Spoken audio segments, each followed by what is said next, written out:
EDES développe des outils permettant d'étayer les mouvements de vie des personnes aphasiques et d'apporter de l'aide aux intervenants qui les accompagnent au quotidien.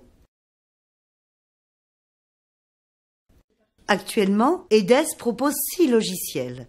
Zoom permet d'identifier les sécurités affectives de chacun et les traduit en gestes et attitudes que les aidants peuvent adopter. Ego permet de repérer les habitudes, les valeurs et les histoires de vie de la personne pour les intégrer dans son accompagnement quotidien. Factio permet de gérer les activités, de suivre chaque participant, mais aussi d'évaluer leurs ressources disponibles pour y adapter les activités qui leur sont proposées. Dédale est un logiciel dédié à la gestion des comportements perturbés. Icar est un outil dédié à la gestion des chutes et des contentions. Il donne une méthode pour garantir la sécurité de la personne et celle de ses pairs. Icar privilégie la recherche de solutions alternatives et donne des pistes concrètes pour les trouver. Ces logiciels sont tous interfacés afin de pouvoir aborder la personne dans sa globalité, qui elle est, en lien avec ce que nous lui donnons à vivre au quotidien. EDES vous invite à une visite éclair de ces logiciels en commençant par Zoom. Zoom est un logiciel qui utilise la communication non verbale pour établir une relation positive avec les personnes. Cette communication se réfère aux dominantes psychomotrices propres à chacun et qui correspondent à ses sécurités affectives. Pour repérer ces dominantes, Zoom propose un petit questionnaire. Il peut être complété par la personne elle-même, quand c'est possible, ou par un ou plusieurs de ses proches. Dès que les réponses sont entrées dans Zoom, vous obtenez 2 types d'informations. La description des traits dominants de la personnalité, incluant les fragilités de la personne, et les variables motrices qui la rassurent et que les aidants peuvent adopter dans leurs gestes et attitudes quand ils sont en relation avec elle, et ce, à différents moments de la journée.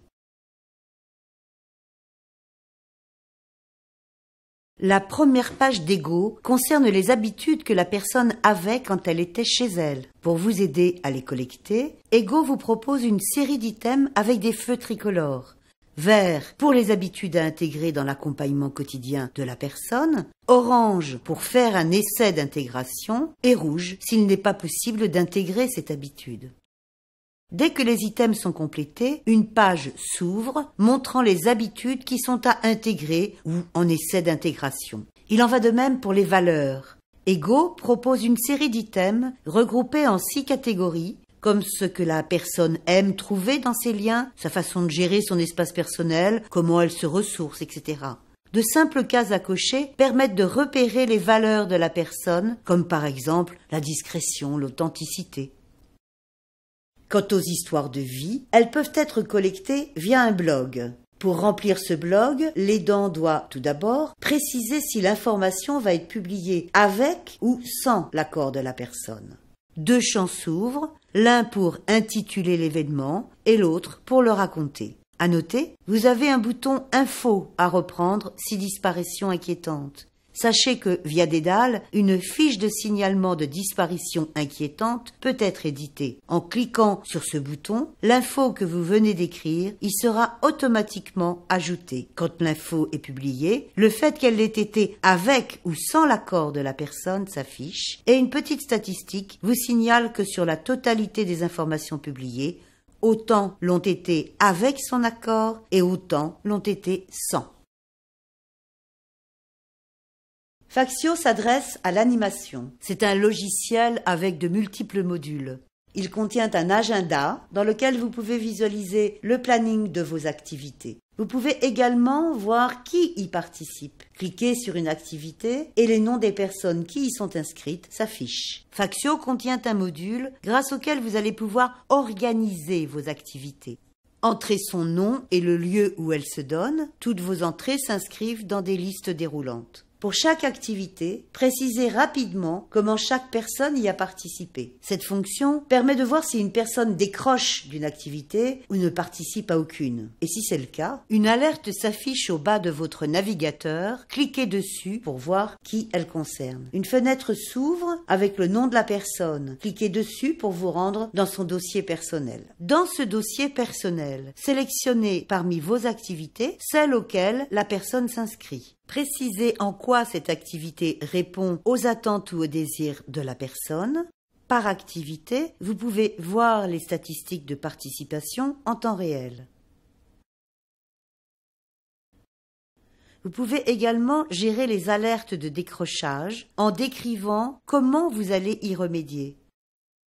Pour vous y aider, regardez quelles sont les ressources disponibles de cette personne. Ces ressources sont évaluées grâce à un petit test T3A. 3A pour aphasie, apraxie et agnosie. Le test est inclus dans le logiciel. Vous pouvez le télécharger. Il vous suffit de reporter les réponses de la personne. Les scores au test sont traduits en pistes d'étayage avec des indications très concrètes pour ajuster les activités aux ressources de cette personne. Chaque fonction cognitive est également décrite avec une série d'ajustements possibles. Vous pouvez ensuite former des groupes. Sur cette page, différents ajustements sont proposés. Cliquez sur un ajustement pour avoir la liste des personnes qui peuvent en bénéficier. Ou cliquez sur le nom d'une personne pour voir de quels ajustements elle a besoin et le nom des personnes qui ont les mêmes ressources qu'elle. Factio offre également des statistiques fouillées sur la participation des personnes à vos activités. Enfin, pilotez la démarche qualité grâce à un tableau de bord qui contient une table des corrélations pour croiser les différents items de Factio et voir quels sont ceux qui ont des liens entre eux, et une table de pilotage dans laquelle vous pouvez définir des objectifs stratégiques, opérationnels et des critères. Pour vous y aider, Factio propose des listes déroulantes dynamiques croisées. Fixez ensuite un indicateur. Vous avez une évaluation permanente de l'évolution du critère par rapport à cet indicateur. Et au terme du pilotage, vous pourrez voir si votre objectif est atteint ou pas.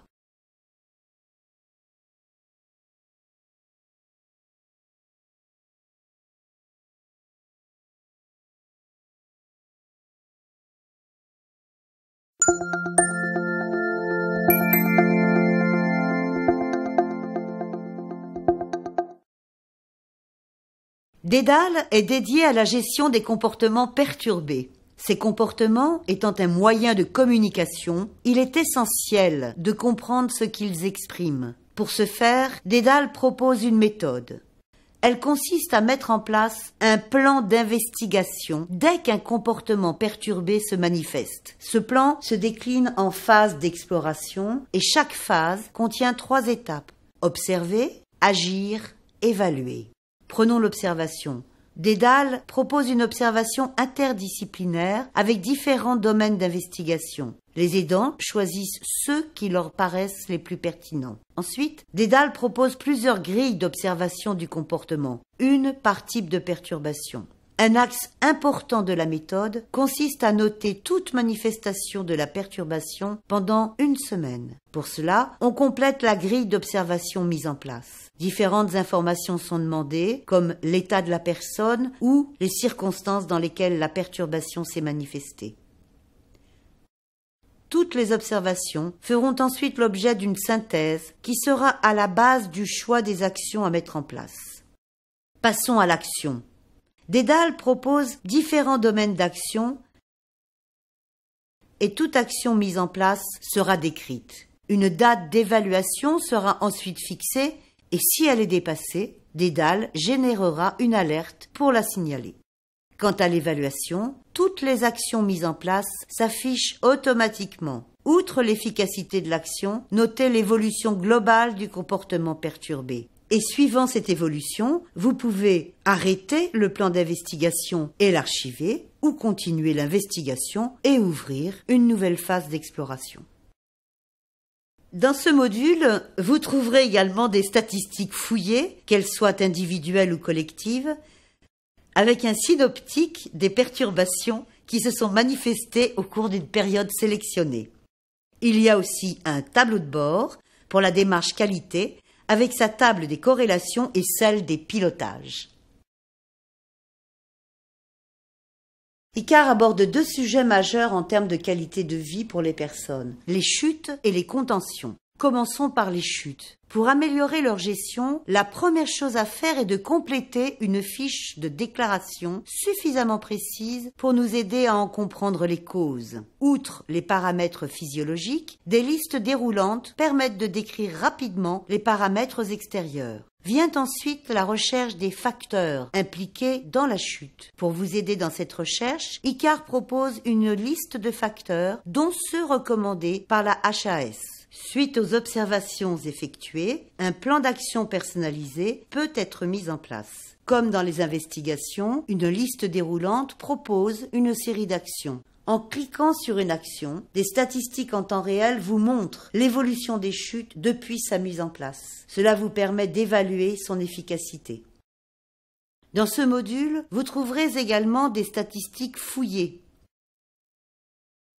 et un tableau de bord pour la démarche qualité avec sa table des corrélations et celle des pilotages. Le second sujet abordé dans ICAR est la gestion des contentions.